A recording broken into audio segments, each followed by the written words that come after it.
वही त्रिस्तरीय पंचायत चुनाव का पहला चरण, बता दें कि पहले चरण में 75.86% मतदान हुआ है, जहां पर महिलाओं ने 75.52%, तो पुरुषों ने 76.10% और अन्य ने 7.89% यहां पर मतदान किया है।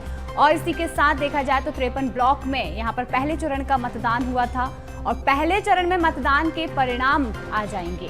पंच, सरपंच, जनपद पंचायत सदस्य, जिला पंचायत सदस्य के पद के परिणाम भी सामने आएंगे और दूसरे चरण का मतदान 20 फरवरी को होगा। 21 फरवरी को दूसरे चरण के मतदान के परिणाम सामने आ जाएंगे। तो आपको बता दें कि कल पहले चरण का चुनाव हुआ, जहां पर भारी मतों के साथ देखा जाए तो मतदान अपने मत का उपयोग करने पहुंचे। भारी भीड़ जो थी वो कल देखने को मिली और अब इस चुनाव का जो परिणाम है वो आ जाएगा। त्रिस्तरीय पंचायत चुनाव का जो पहले चरण का परिणाम है वो आज घोषित हो जाएगा।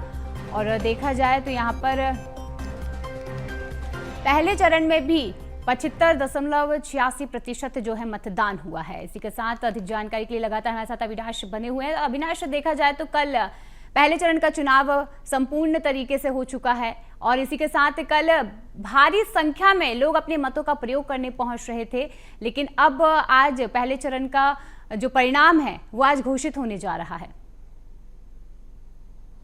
बिल्कुल शिवा, प्रदेश में निकाय चुनाव के बाद त्रिस्तरीय पंचायत चुनाव हो रहे हैं। 3 चरणों में ये पूरा चुनाव होना है, जिसका पहला चरण कल संपन्न हुआ है और एक बेहतर प्रदर्शन जो है हम इसे कह सकते हैं, मतदाताओं का जागरूकता इसे हम कह सकते हैं कि प्रदेश में जो ग्रामीण अंचल के मतदाता हैं वो इस मतदान में बढ़ चढ़ कर हिस्सा लिए हैं। और पूरे प्रदेश की अगर हम बात करें तो प्रदेश में लगभग 75.86% मतदान कल पंचायत चुनाव के लिए हुए हैं और कहीं ना कहीं एक ये बेहतर प्रदर्शन इसे माना जा सकता है। दूसरी बड़ी बात यह है कि पहली बार जो जानकारी जो सामने आ रही है उसमें पहली बार ये हुआ है कि प्रदेश में पंचायत चुनाव में जो त्रिस्तरीय पंचायत चुनाव है उसमें जो संवेदनशील क्षेत्र होते हैं, नक्सल प्रभावित क्षेत्र होते हैं, ऐसे जगहों पर नक्सलियों ने इस चुनाव का विरोध नहीं किया है। तो कहीं ना कहीं एक बड़ी खुशखबरी है, कहीं ना कहीं नक्सल मुक्त छत्तीसगढ़ की दिशा में इसे बड़ी खुशखबरी माना जा सकता है, क्योंकि ज्यादातर जब भी मतदान होते हैं तो लोकतंत्र के सबसे बड़े पड़ाव में जो समस्या होती है वो नक्सल प्रभावित क्षेत्रों में होती है।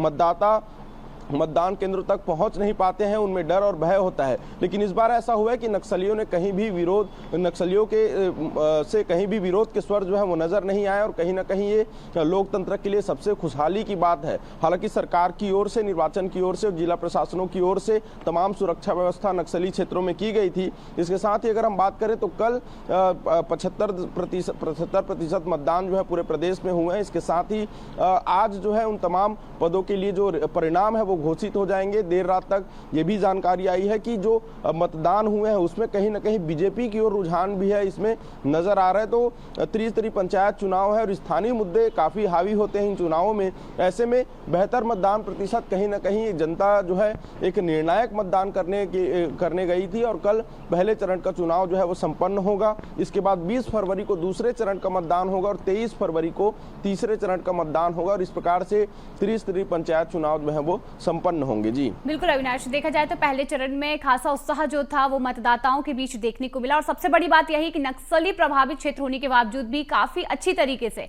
यहां पर चुनाव की प्रक्रिया पूरी हुई है। चलिए, तमाम जानकारी के लिए अविनाश बहुत बहुत धन्यवाद।